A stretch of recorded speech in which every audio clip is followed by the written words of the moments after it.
Hi, it's Mike here. Welcome back to the Wirraway versus Heclapar Playmail campaign, where it is the 15th of March, 1942.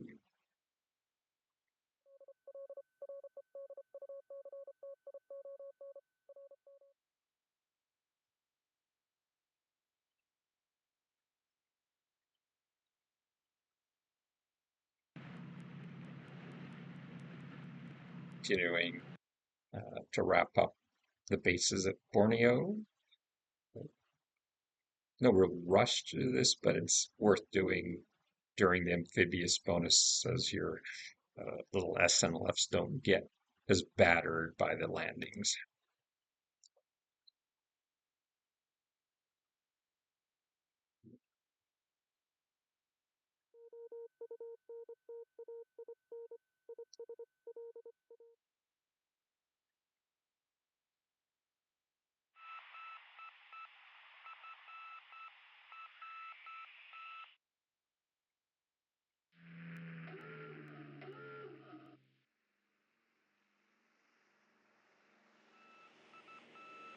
Hence,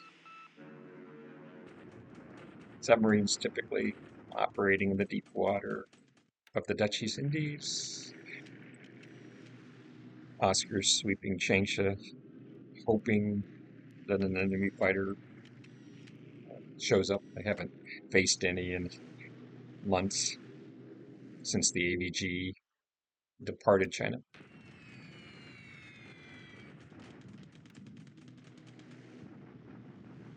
Normal stuff in the Philippines. Bombing to suppress fort building and destroy supply.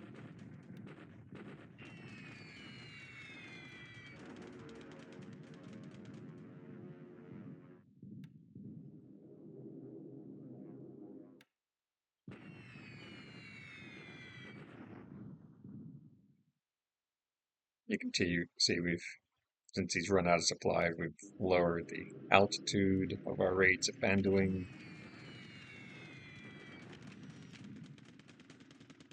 Always good to get some supply hits in China.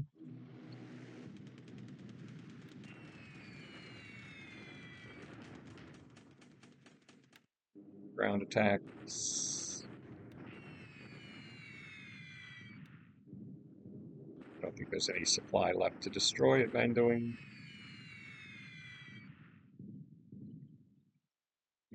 Weather's bad.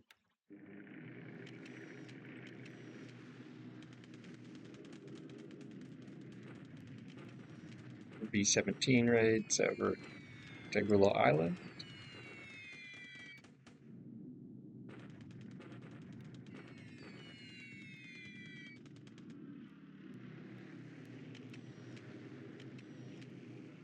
He likes to use B-17s against undefended targets. I assume he's doing it for experience building. Doesn't seem to have another distinct purpose. He might be trying to slow fort building by hitting the ground units, because I don't have an airfield there yet, so he can't do anything with that.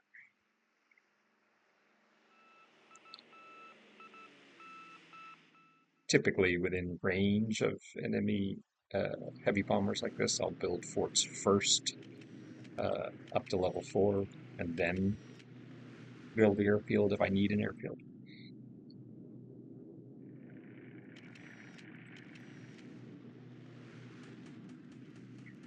I assume he knows we're coming for Cylon, or suspects we're coming for Cylon.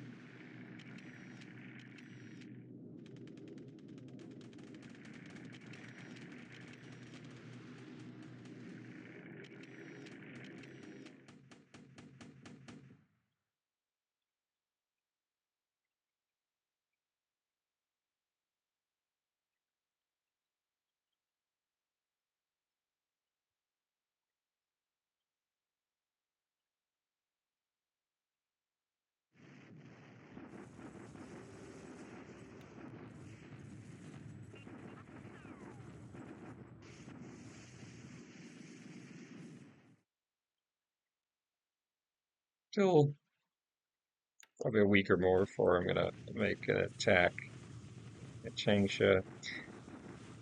On the Anking Road, I've reformed my divisions, but it was low on supplies, so I'm holding off one more turn before attacking.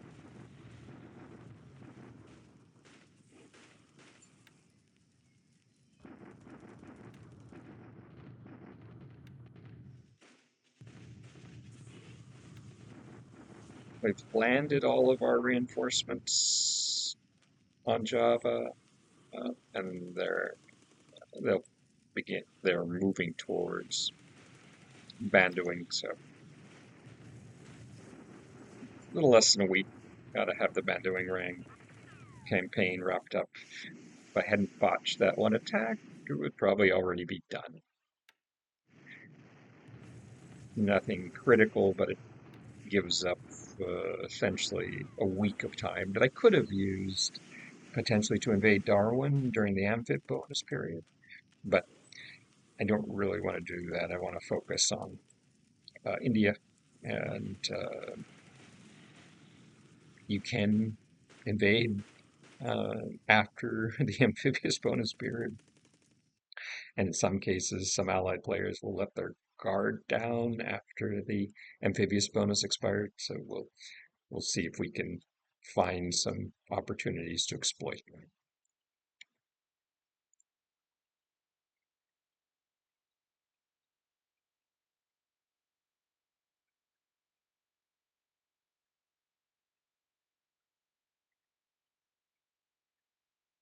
Okay, it's pretty quiet. Check in and see what aircraft losses looked like. Anything significant? Not a particularly happy day. Jake, Anel, and 3 transports. Even though I'm running transports, they to resupply the Ankang Highway at what are they? Rest 40%, and none of the aircraft are fatigued. You still do suffer some losses, but got to keep doing that to keep the pressure on here. Um, 3 tank regiments to arrive. I won't attack a tank until I have the artillery ready. Um, the tank regiments and 2 more divisions are on the way, and we've massed our air power. You can see 2 infantry regiments, 2 veteran infantry regiments heading towards Bandoing, and 2 more uh, just about ready. Go ahead and set them to move as they're offloaded from transports. The rest of the unit will fall in on them in move mode unless they move out of the hex, but they'll go ahead and make their way towards Bandoing. Notice that these 2 regiments of the 2nd Division are actually preparing for Bombay. Everybody is preparing for Bombay at the moment. And as soon as the Bandoing fight is over, Southern Army will flip over to prepare for that attack. Okay, pretty quiet.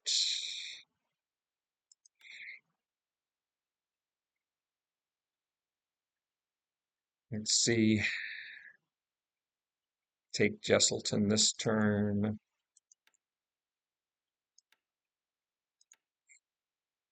Next turn on Beaufort or Beaufort, and then actually we have another SNLF unit on its way to Brunei. Then those 2 SNLF units will fall in, reinforce the first Sasebo SNLF company to take Miri. Depending on these guys, still recovering damaged squads. They're not ready. Disruption remains pretty high. Fatigue remains pretty high. We'll build up our airfield and aviation support at Balikpapan to support additional attacks on Tarakan. And we have 41st Infantry Regiment on its way to Palembang. We'll pick it up and potentially move it to Batavia also in case we need it. Otherwise, it will support the Thais in reducing their isolated units on the Malaya.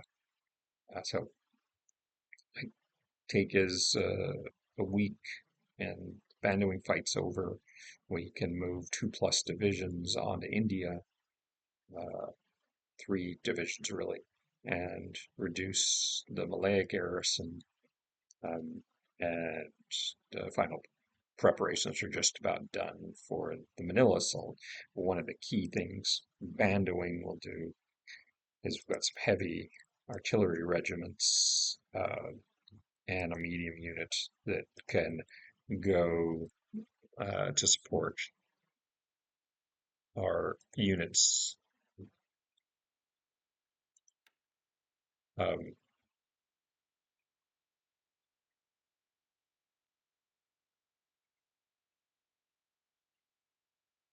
yeah, I'm just looking here. Got the Naval Guard units. The artillery from Bandowing can move to supplement the 14th Army that was left very light on artillery and is still in a pretty one-sided duel at Clark with the American Philippine artillery. So rebalance our forces here. We also have another good medium regiment arriving as reinforcements. It will go to the 14th Army, and finally, um, I probably will, even after I'm done here, move one of the tank regiments that just has light tanks um, to the 14th Army to sort of constitute it as a viable combined arms force. Everything else is going to go to India. Okay, let's just check and see how we're doing in terms of our flanking action here. Still a few days away from getting into the wooded heights, and I'm gonna look. I think I was originally going to move this regiment here to hold the supply route open, but actually I think I'm going to move this regiment and the recon regiment. These are all from the 51st Division, which I can't afford to reconstitute as division yet because I don't have troops I want to spend free up. It's one remaining regiment stuck in Canton as a garrison unit. Eventually I will. But again, I think what I'm going to do is move that recon regiment around here to open up the supply line this way as since I have a corps moving on Luchao. He won't, I don't think, fight for Luchao. He might, but it's open terrain. I doubt it.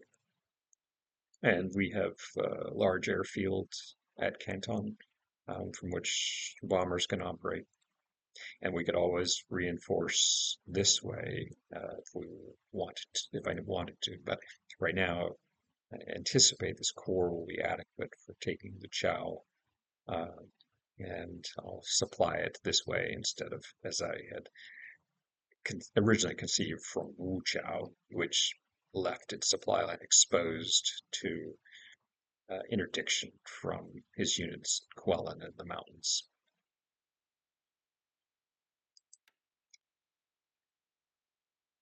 Finished landing a construction battalion at Manawati, and more engineers on the way to the buildings we talked about last term. Okay, doesn't look like anything else particularly exciting going on. Submarines still moving in place. Let's see how. So, little CVE Taiyo will move into position next for next turn. And she has 30 fighters on board. remember you can overstack 10%, but not more than 10%. So she's right at her maximum. So the Hoshu air group, um, two two elements of the Hoshu air group will fly long range cap next turn over Taigula Island. His bombers have been coming in pretty low, and we'll fly a couple thousand feet above them and see if we can catch them, see if on their what they perceive as a milk run.